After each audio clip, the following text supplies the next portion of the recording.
صدق اللہ العظیم وبلغنا رسولہ النبی الامین المکین الکریم ونحن علی ذلک لمن الشاہدین ومن الشاکرین والذاکرین والآمنین والحمد للہ رب العالمین۔ چند منٹ بغور سماعت کر لیں تاکہ دل کی کچھ باتیں آپ حضرات تک پہنچا سکوں۔ عالی جناب حسب الدین صاحب کے اصال ثواب کے لیے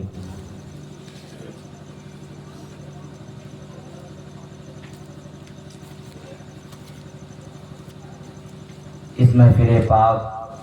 کو منعقد کی گئی ہے۔ اللہ رب العزت مرحوم کی مغفرت فرمائے، آمین۔ آئیے ہم اور آپ مل کر سب سے پہلے نہایت ہی عقیدت و احترام کے ساتھ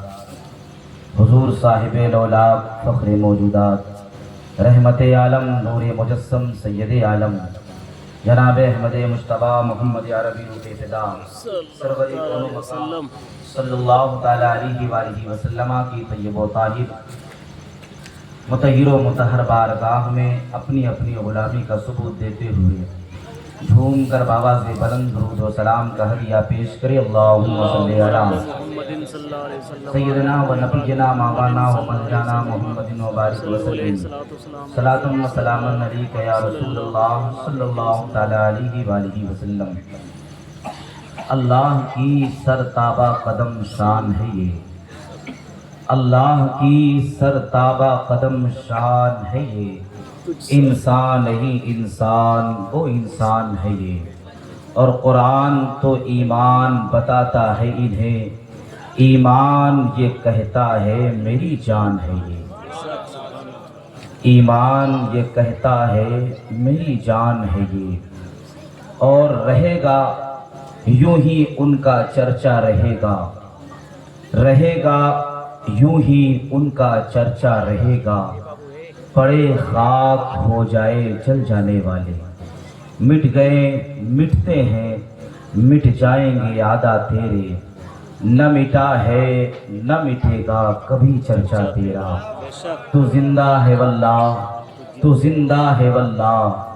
میری چشم عالم سے چھپ جانے والے، زمانے میں آئے بہت آنے والے، زمانے میں آئے بہت آنے والے،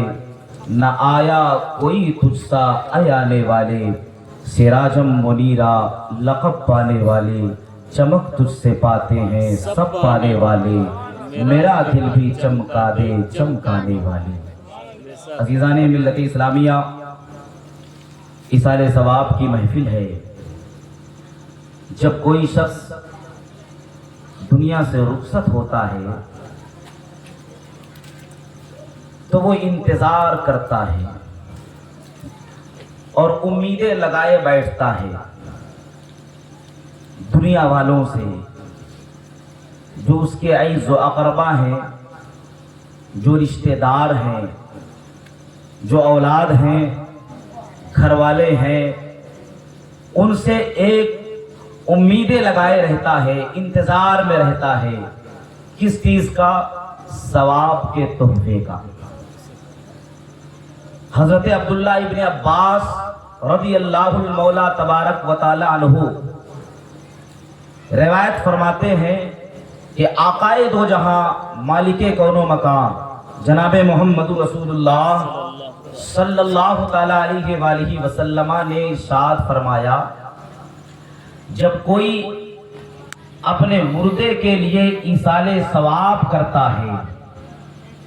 تو وہ ثواب پہاڑوں کی شکل میں اس کے پاس پہنچایا جاتا ہے۔ آج لوگ اسی کشمکش میں ہے کہ پہنچتا ہے کہ نہیں پہنچتا،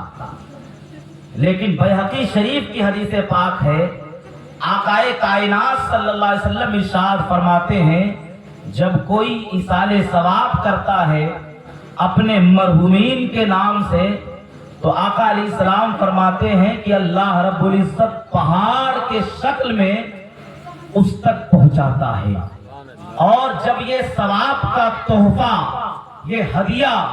اس تک پہنچتا ہے تو سرکار دو عالم صلی اللہ تعالی علیہ وآلہ وسلم ارشاد فرماتے ہیں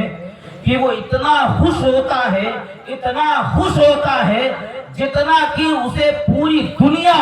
اور دنیا کے اندر جو کچھ ہے یہ تمام چیزیں ملنے کے بعد بھی اتنی خوشی اسے میسر نہیں ہوتی جتنی خوشی ثواب کا تحفہ جب اسے ملتا ہے تو اسے میسر ہوتی۔ عزیزان ملت اسلامیہ، تو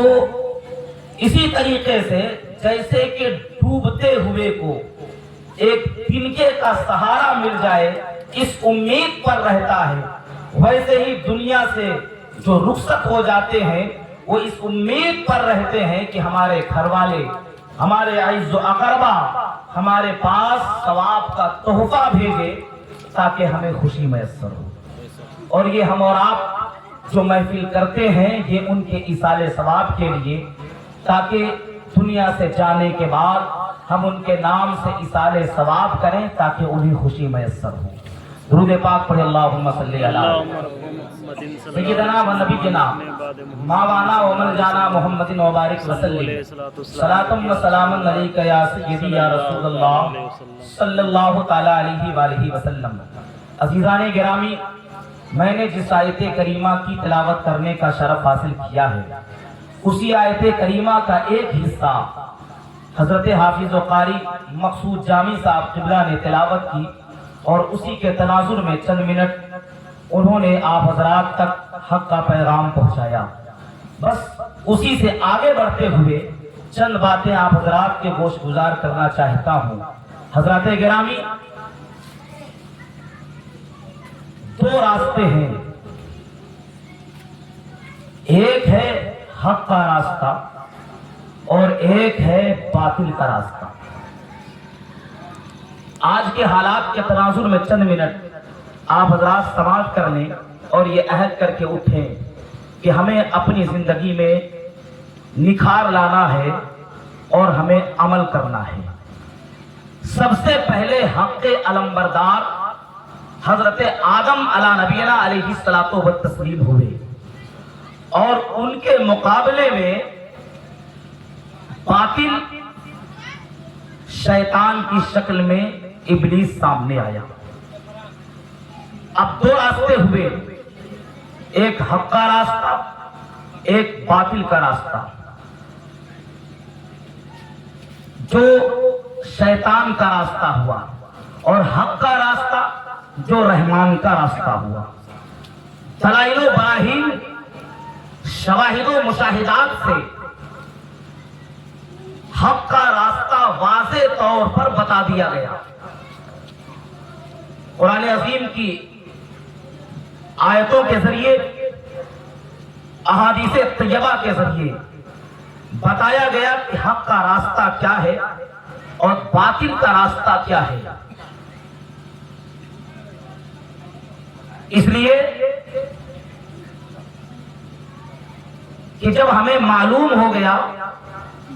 کہ حق کیا ہے باطل کیا ہے، تو ہمیں جب ایسے معلوم ہو جاتا ہے کہ ہمارا دشمن کون ہے تو ہم اس سے بچنے کی کوشش کرتے ہیں۔ بہت سارے لوگ تو آتے ہیں،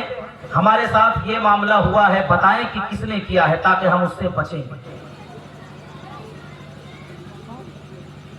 تو جب معلوم ہو گیا کہ ہمارا